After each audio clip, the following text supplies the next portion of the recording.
All right, everybody, welcome. Thank you so much for joining us for this virtual conversation hosted by the James Irvine Foundation and the USC Schwarzenegger Institute. My name is Alex Cohen. I am a host at Spectrum News 1 in Southern California. I am so honored to be moderating today's session because this is truly when leadership matters most. We are going to be hearing soon from the president and CEO of the James Irvine Foundation. But first, we kind of wanted to start things off with a bit of a bang. So we've got a special guest joining us via video. Check it out. I'm so excited that the day we have this conference. And the reason why I'm excited about it is because it's with the Irvine Foundation. Yes, that's right. The USC Schwarzenegger Institute is joining the Irvine Foundation and have this wonderful conference where everyone is coming together and talking about the same issues to make California a better place to live and a healthier place to live. So I'm so excited about that. Congratulations, good luck with the conference, and I'll be back. Thank you so much to Governor Schwarzenegger for that. We really appreciate it. The James Irvine Foundation is an organization that has a very simple and yet very noble goal, and that is to ensure all low-income workers throughout California really have the power to advance economically and make it in this state, our golden state. Through strategic investments and partnerships with very groundbreaking leaders and other organizations, the foundation really believes in empowering Californians who are making a difference. And you see some of them there on your screen. Over this past year, I think we all know with the COVID-19 pandemic, leaders were really tested in ways that they never could have possibly imagined. There was also great economic hardship, destructive wildfires, and a much overdue reckoning when it comes to racism in this nation. And the community leaders on whom all of us rely really had to step up when it mattered most to try and deliver results at this critical juncture. And I'm so thankful that we have three of those fantastic leaders with us today. Of course, the pandemic continues, so we're doing this virtually, but all of them are recipients of the prestigious James Irvine Foundation Leadership Award. And I am so looking forward to having a conversation and learning more about what they have been doing to navigate these incredibly trying times. I know that you're going to find them just as inspiring, just as heroic as I do. But first, it is my honor to introduce the president and CEO of the James Irvine Foundation, Don Howard. Don. Thank you, Alex. It's great to be here. I'd love to be with everyone in person, but sharing a virtual stage with these great distinguished folks in the audience and our panelists is really special. We appreciate leadership and the collaboration with so many of you in the policymaking community as we all work together to create opportunity for Californians. I also want to send a big thank you to the folks at the USC Schwarzenegger Institute for partnering with us on this event. Every year, the Leadership Awards honor leaders who make a big difference helping underserved communities get ahead in our state. Last year was devastating for so many people in California and around the world. And sadly, many of the people who've been able to survive the pandemic and the economic fallout are just falling further behind. And the trauma of the pandemic has been just exacerbated and compounded by the trauma of ongoing racism and bigotry in our communities. That's what makes leaders like the ones we have here today all the more important. Their insights can inform and inspire us all. The theme of today's discussion is leadership when it matters most. It's hard to think of a year in which leadership mattered more than it did in 2020. We've already recognized these extraordinary people on our panel this morning for their previous work, but leaders only know how to lead, and they stepped up in expected and sometimes unexpected ways for their organizations and communities. Tony Brown's organization helps hundreds of children access high quality extracurricular programming that helps them get ahead. In addition to shifting his own programming amidst the pandemic, Tony rose to new challenges, helping children and their families navigate the academic, social, financial, and mental health challenges of losing in-person school. Miya Yoshitani is building power with Asian immigrants and refugees through leadership, organizing, and civic engagement. In the wake of COVID-19 and impending climate change threats, Miya is doubling her investments in the community and the environment. Jody Lewen works with many of those left behind by society, incarcerated Californians, giving them the tools they need to re-enter the economy. After the pandemic ravaged their communities, her work is more important than ever. I also want to say thank you to our moderator, Alex Cohen, who I know will lead an enthralling and enlightening discussion. I hope you'll enjoy the program. Over to you, Alex. Thank you so much for that, Don. And Don just mentioned a bit about our three esteemed panelists. I'm just going to add that Tony Brown is the 2017 award recipient and director of the Heart of Los Angeles After School program, providing enriching programs for hundreds of students every day. Miya is a recipient of a 2020 Leadership Award. She serves as executive director of the Asian Pacific Environmental Network. So excited to talk to you, especially given everything that we've seen this week, some very big announcements. And finally, Jody Lewen is executive director of Mount Tamalpais College, which was formerly known as the Prison University Project at San Quentin State Prison. She's a 2015 award recipient and manages the only fully on-site program in the state prison system that gives out college degrees to incarcerated students. So the first question, and it's so funny because it's a question I feel like we ask each other all the time, but we usually answer in a very superficial way, is just, how are you? And specifically, I mean, how are you and your organizations in the midst of this year that has just been a year and change now, so very fraught with so many different challenges coming in from all directions? And Tony, since you're with me here in Southern California, let's start with you. Honestly, in speaking on behalf of myself and the many folks that do the work every day, we're exhausted. We're exhausted, by the deaths and the COVID cases, in the communities in which we serve, right, where disproportionately they've been affected by the virus. We are, put in positions where we're taking phone calls that are really a matter of, life or death, home or no home, right? And it's a lot. Not everyone doing this great work is trained to take on that kind of burden. And so we're doing as much as we can to keep ourselves uplifted, and we are hopeful for sure, and just centering in on this is a moment. We're going to come out stronger on the other end if we stay together. And I think I just want to communicate that, I think we felt siloed and separated for so long. And so it's nice to see folks starting to think about how do we come together in an equitable way. And I think that gives us a lot of energy. Very strong starting off point. Miya, let's toss it over to you. How are you? How have you been able to kind of make it through all of the challenges we've seen recently? Yeah, I'm trying to take a deep breath because I just first want to acknowledge, the grief that we're all feeling with recent killings of more Black people in our communities. Dante Wright, Adam Toledo, and Micaiah Bryant. Just want to bring their names into our session and make sure that we are directly, connecting what is happening with police killings to all of our work that centers racial justice in our approach to the change that we're trying to make in communities, and how much that the combination of these crises, the pandemic, the economic crisis, the climate crisis, the crisis in democracy, the attacks from white supremacists, the kind of organizing of right-wing attacks against our communities, that those are all what we kind of call in the environmental business cumulative impacts that we're facing at the same time. And so I think how we're doing is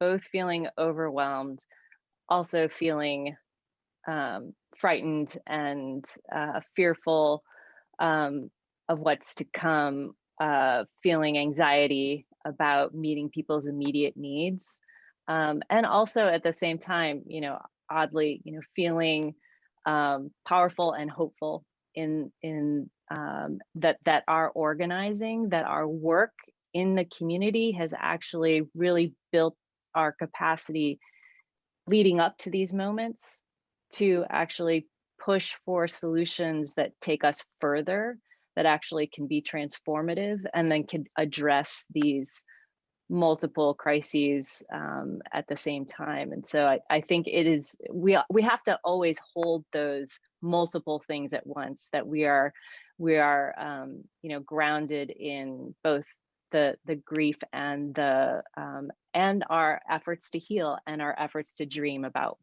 what we're actually fighting for. So you know, I think it's living in that contradiction of all those things at once. Jody, how about you? Well, I would certainly echo the overwhelm.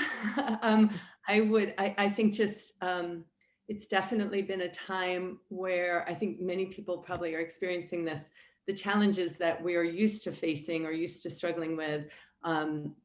It's almost like, you know, when you see the bottom of, or the lower part of an iceberg, you know, I sort of feel like we, in our day-to-day ordinarily are dealing with the challenges or the situations at hand. And now it's almost like the larger shape of what it is we're grappling with every day is sort of revealing itself more and more. And but I also am feeling more and more motivated to really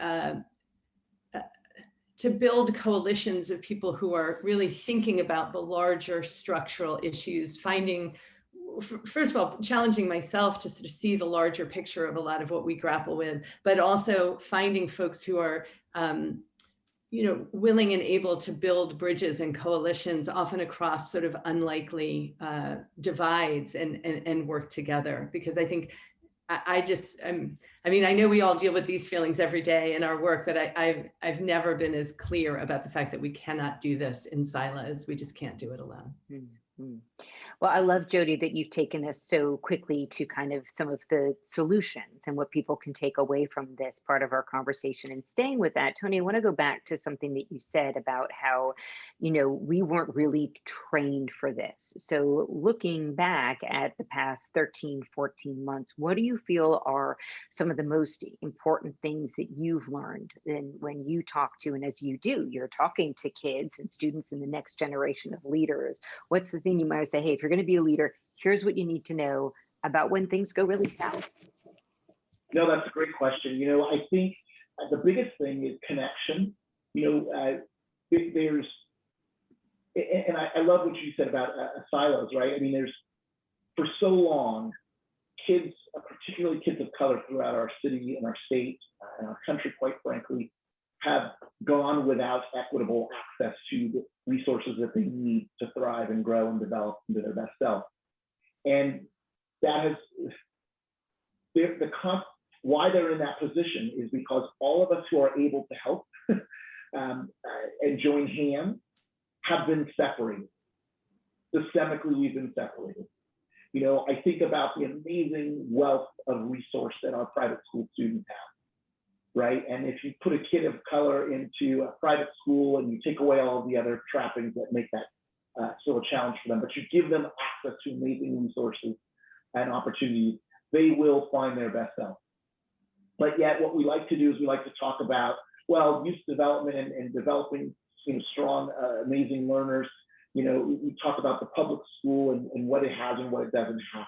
And oftentimes we're not comparing it to, wait a minute, let's compare public education to private education, and let's find out how big that gap really is, right? And then let's think about who needs to be not separated from one another, siloed from one another, but who needs to join hands to make the picture whole for the child to develop into their full self. And so I think there's an opportunity to not only fund and support, you know, folks who are working to provide services to those who need it most through schools only, but rather look outside of that. Maybe there's a small nonprofit in a community or a pocket that's underserved. Maybe we need to find ways to equitably give them access to funds and resources, much the same way we would for traditional partners who renew, right, who already have built-in infrastructure. So I think it's just sort of joining hands with everyone, big and small, is what's going to actually provide the support and safety net that our kids need in moments of crises. And then also when the crisis is maybe, let's air quote it, over, we're still going to need to be joining hands in this very same way so that we can have equity finally. So we're almost there. I mean, this crisis taught me that by joining hands big and small is how we get there. Miya, let's turn to you because I feel like your work in terms of the environment has had a really interesting journey over the course of the past year and change. I will always remember one of the first things when the pandemic started and the orders to stay at home first went down. I saw someone, maybe a tweet somewhere, that said something like, "This is God telling us to all go to our rooms for a while," the way a parent might give a timeout because the planet needs to heal. And there were all these great stories about, wildlife coming out and us hearing the birds again. And it almost seemed like maybe even with all the terrible things that the pandemic brought, perhaps this was a good moment for the planet. But once again, here in Southern California, we see traffic just at the exact same place it was, maybe even more so than it was a year ago. We're seeing President Biden, try to engage countries once again in lowering emissions. And I can't help but think, okay, where does this whole year leave us? So with that environmental lens, I'm just curious to hear your perspective on where we're at and what has come out of this very unique set of circumstances. Oh, well, yeah, we come out of environmental justice organizing, and I think when I first heard a lot of that kind of messaging too, like, oh, this is great because we're actually going to be reducing emissions because we're going to be moving less in our cars. There'll be less, planes and et cetera, and therefore we'll be reducing the amount of greenhouse gases in the air and reducing climate change. And I was like, this is really nothing to celebrate. Like the fact that people are dying, I think you just can't really you can't really isolate that that kind of human behavior and say that that's great. It's like when you think of our members, who are mostly poor and working class Asian American immigrant and refugees in the Bay Area and around the state. There are a lot of whom are seniors with disabilities and chronic health issues. And I mean, I think what it did is just lift up the urgency to the conditions of people's lives right now, and that that for our members, what it looks like, what this period has looked like, is breathing poison air because they're living next to a refinery. At the same time, there's a massive wildfire where they have kind of further impacts to their air quality. At the same time, family members may be dying from COVID. They're being laid off from jobs. They're fighting evictions. They're fighting deportation. They're fighting racist attacks for just going to the grocery store or just waiting for the bus. And in the meantime, their electricity bills are going up because they're paying for the mistakes of utilities that have actually caused these wildfires. So like the pandemic and the economic crisis and these combined crises didn't slow down in fact it multiplied. It was a threat multiplier to inequality, and that's what we are seeing. I do think though that what was happening is opening people's eyes to the severity of the crisis, opening people's eyes to the fact that the depth of inequality in our communities, in our neighborhoods, across the state, across the country, across the world, really need to create an opening to address things like climate change in a way that actually centers on driving solutions to inequality. That's all part and parcel of how we find solutions to a more stable, livable planet, is actually is improving the lives of people who've been most impacted by these conditions in the first place, and that our voices are absolutely required to be designing these solutions. And our communities have power. It's our communities who are changing the face of democracy in places like Georgia, in places like Flint, Michigan, in places like Jackson, Mississippi, And here in Oakland, California, in Los Angeles, in Fresno, in the Inland Empire, and like it's our communities who need to see the changes directly in their communities, and our communities who are going to actually shift the power to get more of the solutions that are needed.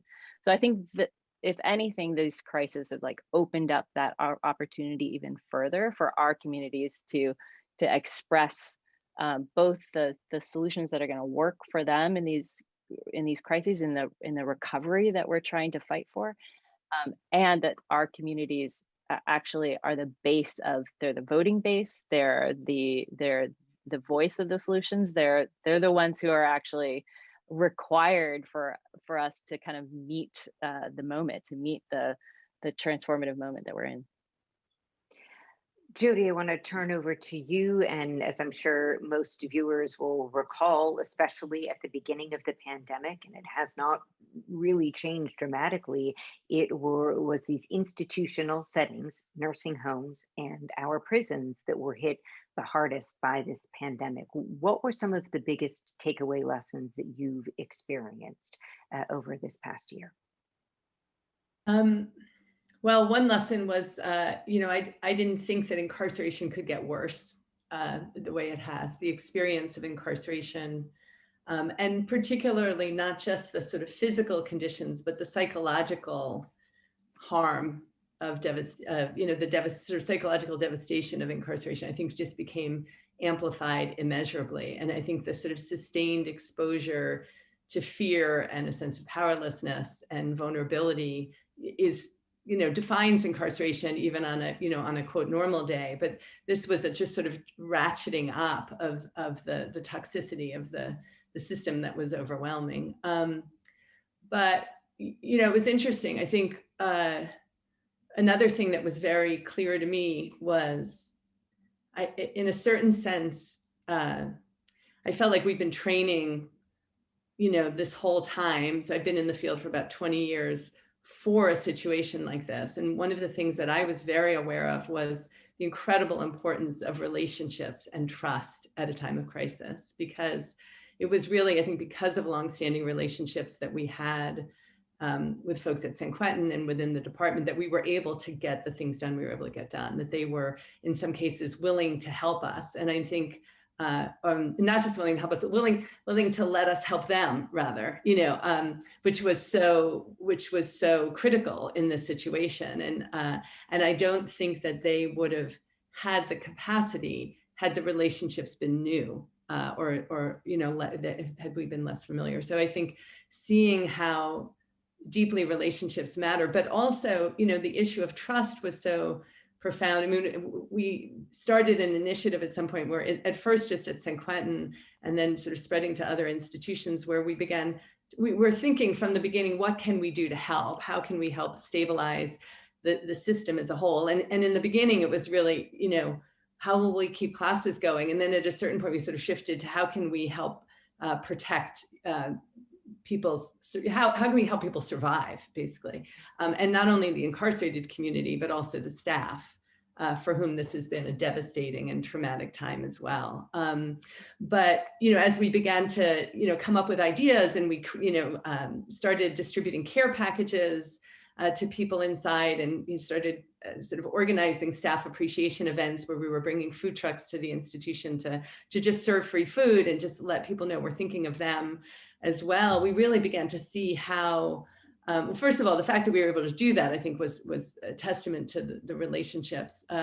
But it also just really exposed at every level the incredible vulnerability of people. And I think sometimes in a time of crisis, there is also an opportunity. People open up, they soften, perhaps it's a kind of collective rock bottom. And I think we saw a lot how critical that was, that people were willing and able to communicate with us about, what their needs were, and also willing to kind of take chances and, let us help them. But the trust issue was also really critical, even at the level of the vaccine, for the community inside feeling, as chronically vulnerable and betrayed as they do, and as they should, frankly, that one of the major challenges was vaccine compliance. And so we finally get to this point months and months into the crisis where the vaccine is available. But and one of the things that was striking for me was seeing communities organized to get information, good scientific information inside to people about the vaccine.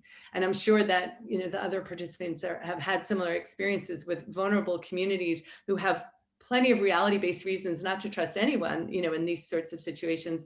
Your only hope is organizing a network of trusted messengers to spread the word. And so that actually affected me deeply. And also seeing the elaborate organizing that people began to do to get information to people inside, and the collaboration of the nonprofit activists or players, you know, and also friends and family, you know, really working together to build those sort of pipelines of trust. Mm-hmm.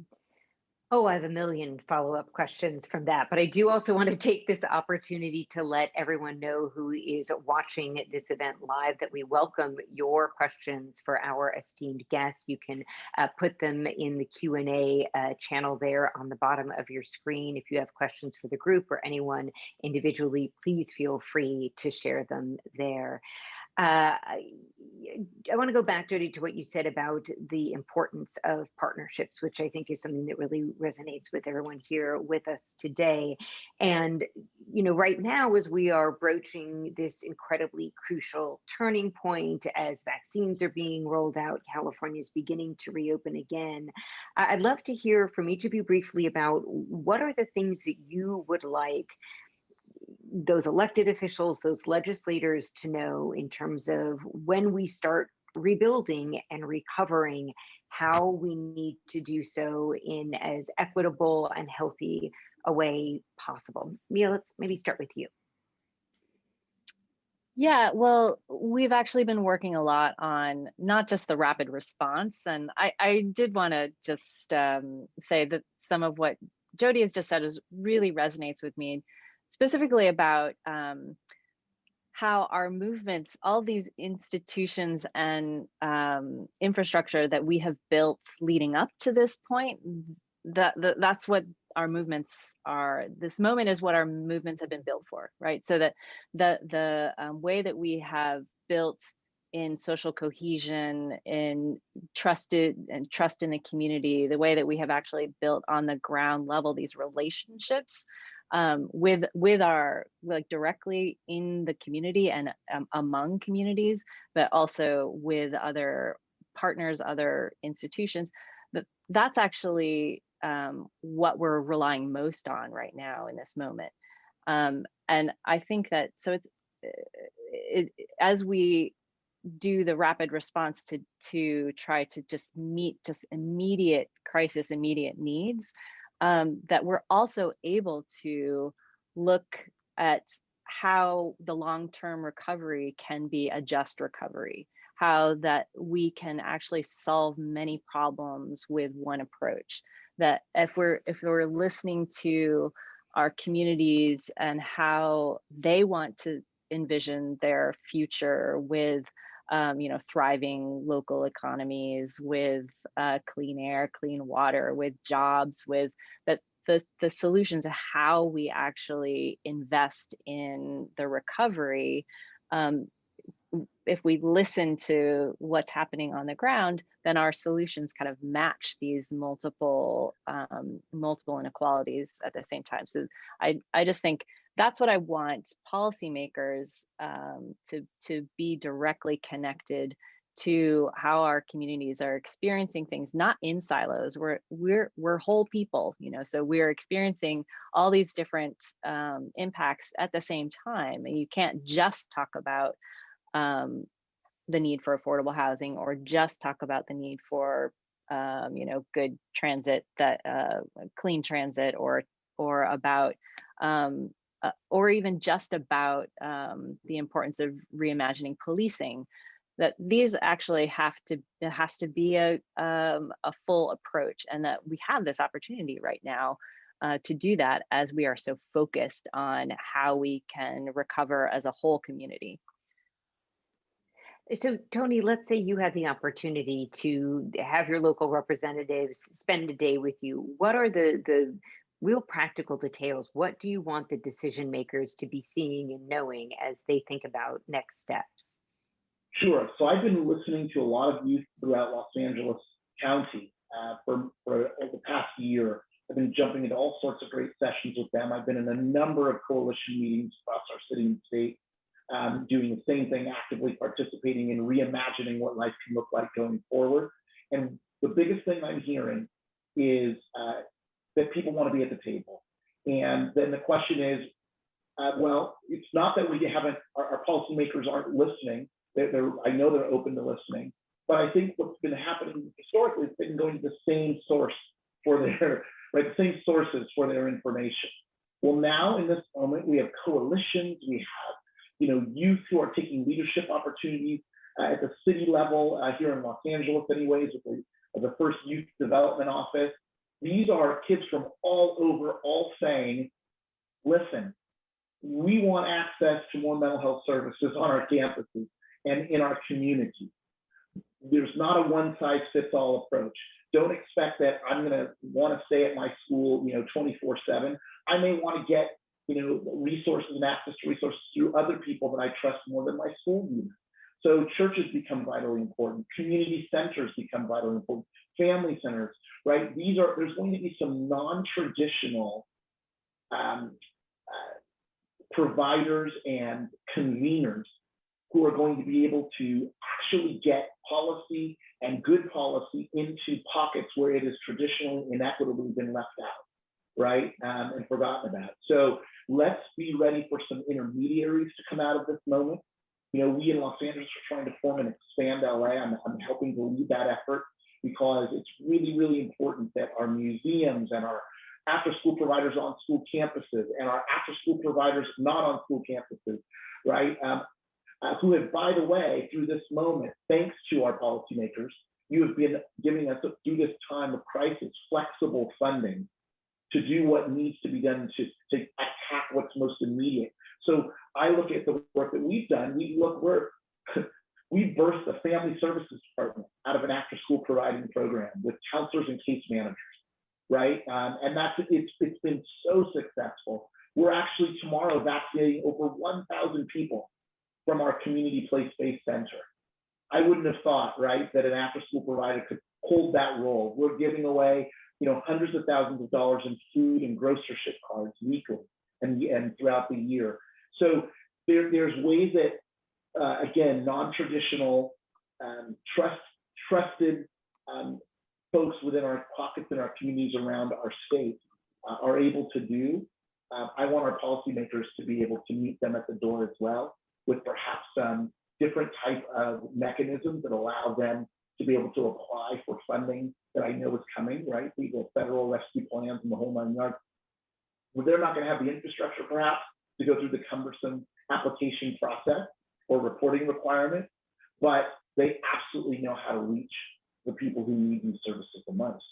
And that's what we really want them to focus on.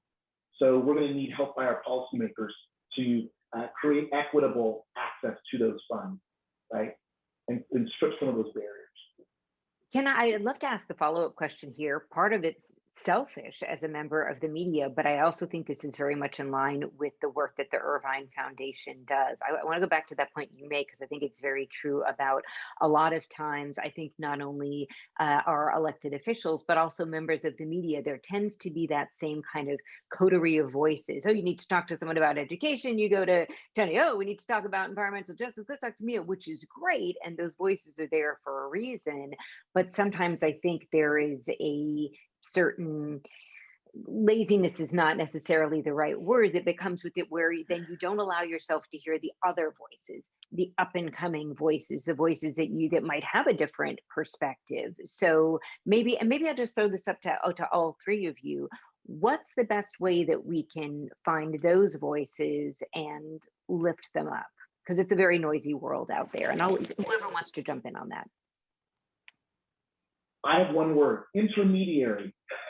We need intermediaries, whether they're cross-sector or same sector. I know within our space of youth development and education, we need an intermediary that brings us all together, big and small, under one tent. And we need our policy folks to meet that intermediary, not in the same individuals over and over.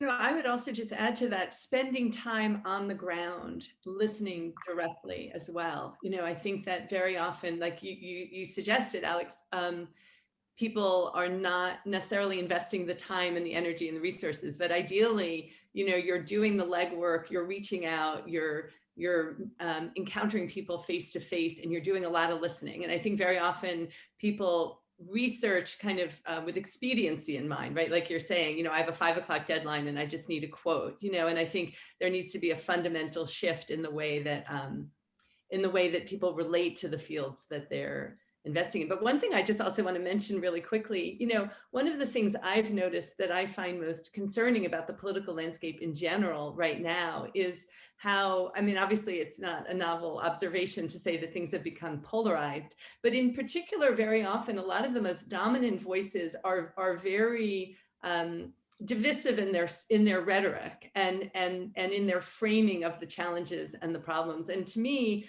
one of the things that leadership is really about, and one of the things you find as you get closer to the ground, is people who are actually working on, you know, in the trenches, dealing with, you know, day-to-day problems and solutions, and therefore are very often much more adept at collaborating and less reliant on the sort of dehumanization or vilification of their perceived, you know, adversaries or people with whom they are, or institutions with whom they stand in conflict. And I just want to say for the record that one of the things I think people should often be listening for is who is sort of transcending those us versus them framings. And because I think this is also an issue that the media has to grapple with, that type of framing often sells, right? And I think we really need folks who are, and I think about this a lot in the context of law enforcement, but you know, that there are, you know, a substantial number of people interested in prisons right now, and particularly in California, a substantial number who are thinking about the situation of incarcerated people. But when I try to find people who are also concerned about the physical and mental health of people working in the system, the number shrinks dramatically. And so to me, part of what it means to be a leader is to resist the pressure or the trend to sort of dehumanize and polarize, and really, you know, think and speak not only, you know, to me, it's not just a moral issue, it's also a strategic issue. You know, it's both, but I think folks who are willing to resist that pressure and really are focused on all, you know, the whole state, all of California, and finding solutions that are really going to address structural problems and include, and, you know, rather than divide. Miya, do you want to chime in on that? I mean, I think just emphasizing real connections at a community level, like actually having relationships with people on the ground who are doing the work. I think also just constantly asking the question, whose voices are not being heard, whose perspectives have not been included in the conversation and the debate. I mean, I think you know, that simple question can lead you to many new ways of thinking and about presenting the issues. And you know, I think also making sure that the media is in conversation with the people who are most directly impacted by these issues that we're talking about. So it's so important to make sure that you're not just talking to, I mean, you know, there are so many leaders who are there for a reason. You know, they're there because they are directly connected. So I'm not saying, you know, that people who are in leadership positions that don't have something important to say are not connected, but it's so often that you know, it's you really get the most direct representation of what's happening in the community if you're talking directly to the people who are most impacted. And I think the direct line to that is through the organizations who are connected in the community in an ongoing way, you know, and have a sense of, you know, how the issues are impacting people at a local level. And I'd like to stay with you for a moment, Miya, because I think that's a perfect point to talk about one of the other serious challenges and deeply troubling problems that we've seen in our country, and certainly here in California, are incidents of hate against the AAPI community. Some very uplifting news just recently, the Senate passing the bill nearly unanimously to try to prevent some situations. But maybe, Miya, you could talk a little bit about the work that you and your organization have been doing on that front, especially in recent months, as we've just seen so many stunning and horrific examples of this hate. Yeah, it has been a really difficult and yet totally predictable moment. We all kind of felt this coming during the last 4 years, knowing how the rhetoric was building up, from the previous administration, just having this impending sense of disaster and doom hanging over us, and now I feel like it's actually expressing itself more deliberately. And I think a couple of things. One is we absolutely have to acknowledge and address these like direct attacks from white supremacists, from organized, basically organized racists on Asian Americans. And I think for us, one of the things that we've been trying to do is, one, like lift up the stories of the victims, making sure that we're creating also healing spaces for community to come together and to grieve, to express, their fears, to kind of be in community together, be in solidarity with each other, and talk about, how we take care of each other in these moments. That's really important.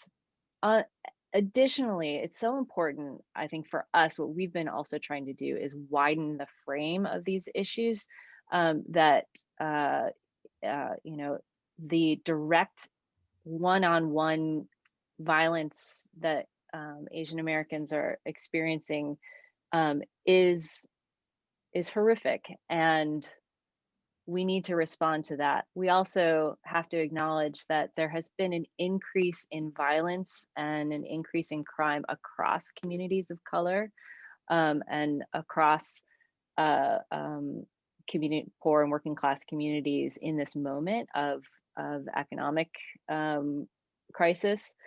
And it's so important for us to find solutions that and be very loud about the fact that those solutions are not about increasing budgets to police, that all these things that we were talking about creating greater community resilience, about mental health services, about greater access to services and education and housing and jobs, that those are all things that keep our communities safe, and that we have to make sure that we are creating a cross-community, cross-racial solidarity around these solutions that we all need to keep our communities safe, and that we don't see this as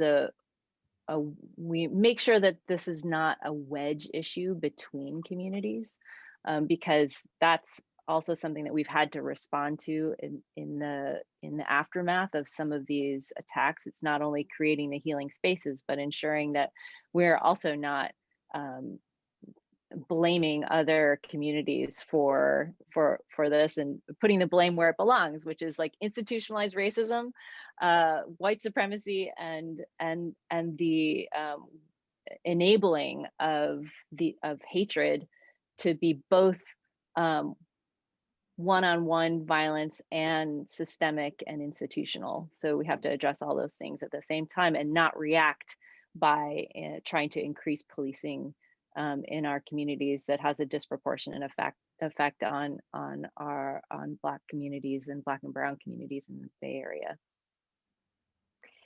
Thank you for that. And I just wanted to remind folks that if you've got a question for any or all of our panelists, you can submit them in the Q&A section. And I'd like to share one of them. What 2 to 3 things would you like policymakers to know about your work? And Tony, let's start with you. I would like policymakers to know that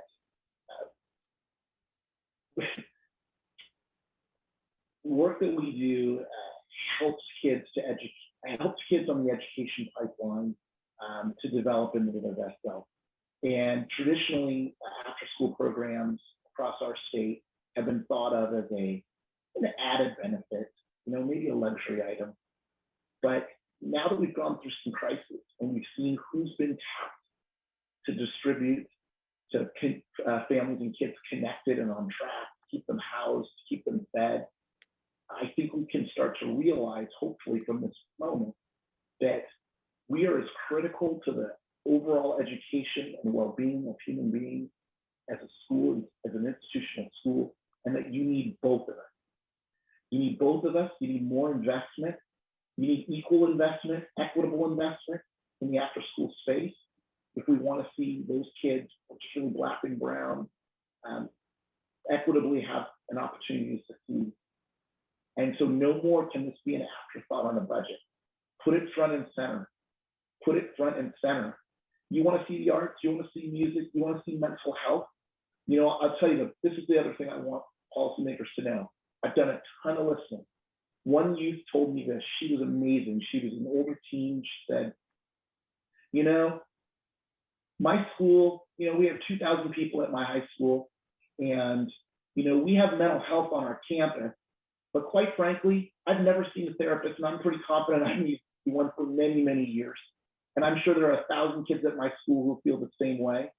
The mental health that's on our campus can only reach the most severe cases.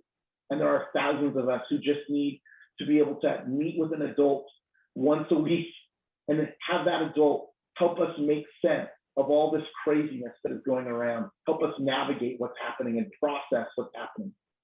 And that's a role that I wish our schools could do on their own, but quite frankly, they cannot do it on their own.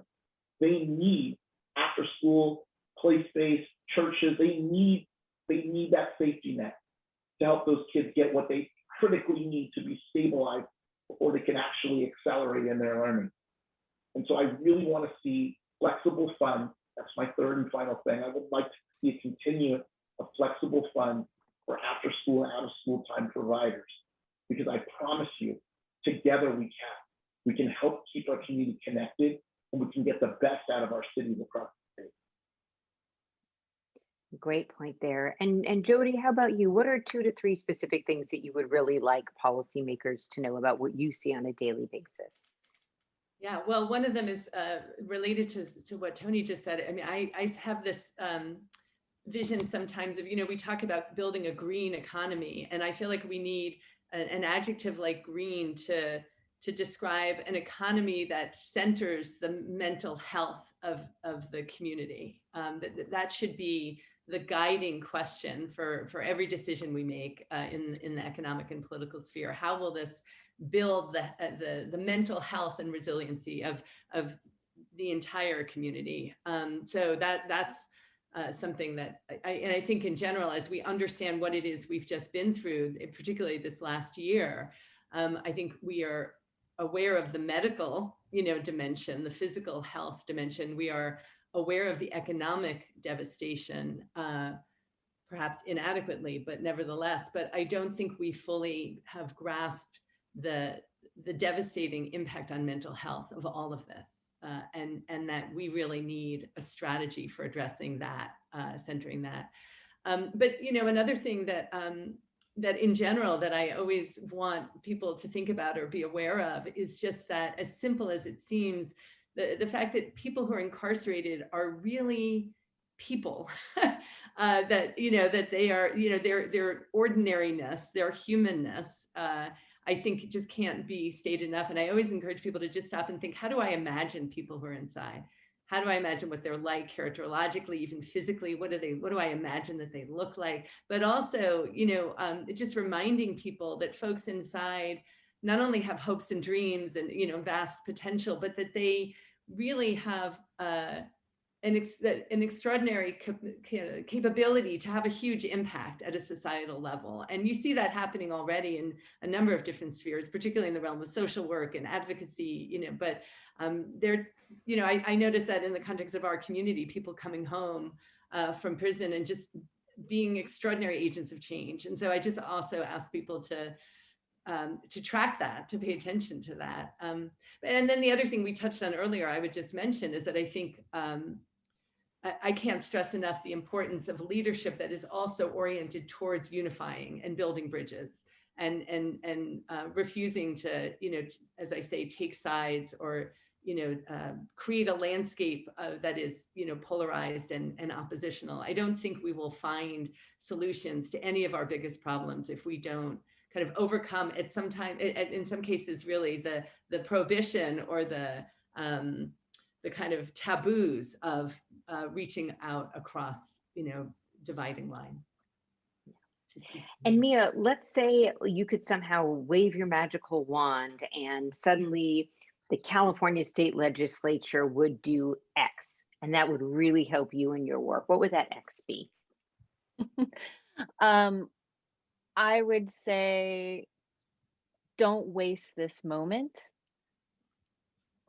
Go big or go home. Like this moment calls for a transformational approach. Do not be afraid to actually push the boundaries and push the limits of what you think is possible, to be able to have economy-wide, sector-wide transformation and investments that are specifically designed to improve the lives of people who are, usually at the bottom of the ladder and who are voiceless. Second thing I have to say, in this moment,